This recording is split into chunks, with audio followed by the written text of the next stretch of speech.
بسم اللہ الرحمن الرحیم۔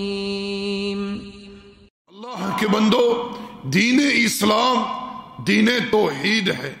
اسلام ہر معاملے میں، ہر جگہ، ہر آن عقیدہ توحید کا دفاع کرتا ہے، کیونکہ تمام اعمال کا جو دار و مدار ہے، جو اساس ہے، جو بنیاد ہے، وہ عقیدہ توحید ہے۔ مسند احمد میں ابو ہریرہ رضی اللہ تعالی عنہ سے مروی ہے، قال قال رسول اللہ صلی اللہ علیہ وسلم من اتی کاہنا وعرافا فصدقہ بما یقول فقد کفر بما انزل علی محمد صلی اللہ علیہ وسلم۔ جو کسی کاہن یا نجومی کے پاس گیا، جا کر اس سے کسی شے کے متعلق دریافت کیا، پھر اس کی بات کی تصدیق کی کہ حضرت صاحب سچ کہہ رہے ہیں، حضرت کے پاس روحانی علم ہے، یہ لوگ جان لیتے ہیں۔ نبی علیہ السلام ارشاد فرماتے ہیں کہ اس شخص نے اس دین کے ساتھ کفر کیا جو دین اللہ نے محمد رسول اللہ صلی اللہ علیہ وسلم پر اتارا ہے۔ یہ حکم کس کے لیے ہے؟ جو کسی فٹ پاتھیے کے پاس، کسی جادوگر کے پاس گیا، جا کر اس سے دریافت کیا، حضرت صاحب مجھے بتلائیے کہ مجھ پر جادو کس نے کیا ہے، کیسے کیا ہے، کہاں کیا ہے، کہاں رکھا ہے، کس سے کروایا ہے، خبر دیجئے، مجھے بتلائیں۔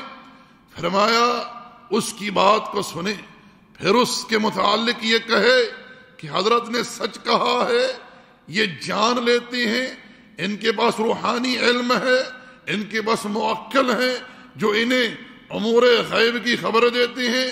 پیارے پیغمبر علیہ السلام فرماتے ہیں کہ اس شخص نے اس دین کے ساتھ کفر کیا جو دین اللہ نے محمد رسول اللہ صلی اللہ علیہ وسلم پر اتارا ہے۔ یا اسی طرح کا وہ انسان جو کسی فٹ پاتھیے کے پاس جائے اور جا کر کہے بابا جی میرے ہاتھوں کی لکیریں دیکھنا، میرے لیے طوطا اڑانا، میرے لیے فال نکلوانا، میرے لیے یہ کرنا وہ کرنا، اور پھر اس کی بات کو صحیح کہے کہ بابا جی نے میری ہاتھوں کی لکیریں دیکھ کر بتلایا ہے کہ بیٹے تیری زندگی دراز ہوگی، تیرے پاس بڑا وسیع رزق آئے گا، یہ ہوگا وہ ہوگا، تیری فلاں جگہ پر شادی ہوگی، تیری محبت تجھے ملے گی یا نہ ملے گی۔ فرمایا کہ تصدیق کر رہا ہے اس کی باتوں کی۔ نبی علیہ السلام ایسے انسان کے متعلق بھی فرماتے ہیں کہ اس نے اس دین کے ساتھ کفر کیا جو دین اللہ نے محمد رسول اللہ صلی اللہ علیہ وسلم پر اتارا ہے۔ اسی طرح وہ شخص جو کسی کاہن یا نجومی کے پاس گیا، جا کر مجرد اس سے دریافت کیا، سوال کیا، پوچھا دل کی تسلی کے لیے، مگر اس کی بات کی تصدیق نہیں کی، اس کی بات کو صحیح نہیں کہا، لوگوں کے سامنے اس کی تعریفیں نہیں کی، یہ انسان اتنے بڑے گناہ کا مرتکب ہے کہ اس کی 40 روز کی نماز قبول نہ ہوگی، اس کی 40 روز کی نماز قبول نہ ہوگی۔ تو اندازہ کریں کہ ہمارے ہاں یہ چیز کتنی عام ہو چکی ہے۔ ہمارے ہاں خواتین کا طبقہ، اللہ تعالیٰ ہدایت عطا فرمائے، کہ ذرا نہیں سوچتی، ذرا غور نہیں کرتی کہ ہم کیا کر رہی ہیں اور کہاں جا رہی ہیں اور کن کے پاس جا رہی ہیں۔ اپنے ایمان کا سودا کرنے کے لیے، اپنی عزت کا جنازہ نکلوانے کے لیے جا کر ان سے پوچھتی ہیں، یا مرد بھی پوچھتے ہیں۔ بہت سارے لوگ جادو کے متعلق اس طرح کے لوگوں سے دریافت کرتے ہیں، یہ بتلائیں ہم پر کس نے جادو کیا ہے۔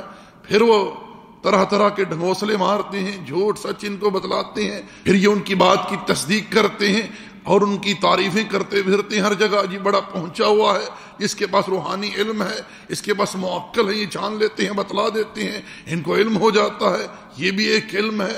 انا للہ و انا الیہ راجعون۔ اللہ نے اپنے پیغمبر امام الانبیاء سید ولد آدم علیہ السلام سے کہلوایا، قل لا يعلم من في السماوات والارض الغیب الا اللہ وما يشعرون ایان یبعثون۔ پیارے پیغمبر اعلان فرما دیجئے کہ نہ کوئی آسمانوں میں نہ زمین میں ما سوا اللہ کے کوئی غیب نہیں جانتا. یہ بیچارے تو اتنا بھی نہیں جانتے کہ انہیں کب ان کی قبروں سے اٹھایا جائے گا.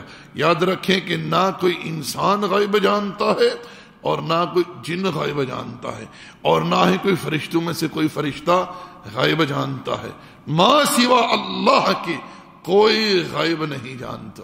امور غیب جو ہیں ان کا علم اللہ ہی کے پاس ہے.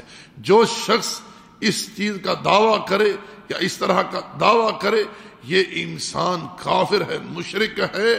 اور ایسے لوگوں کی تصدیق کرنے والے بھی، ان کی تعریفیں کرنے والے بھی نبی علیہ السلام کی اس حدیث کی روشنی میں شرک کے کفر کے مرتکب ہیں.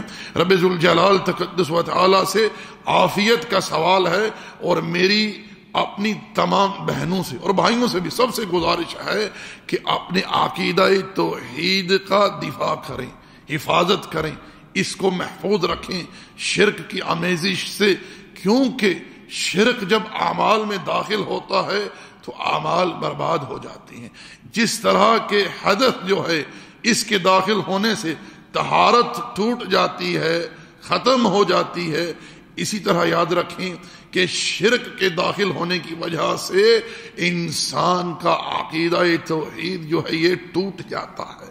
رب ذوالجلال تقدس و تعالی کی ہاں اعمال جو ہیں یہ ٹھکرا دیے جاتے ہیں، غارت کر دی جاتے ہیں، شرف قبولیت نہیں پا سکتے. رب ذوالجلال سے عافیت کا سوال ہے.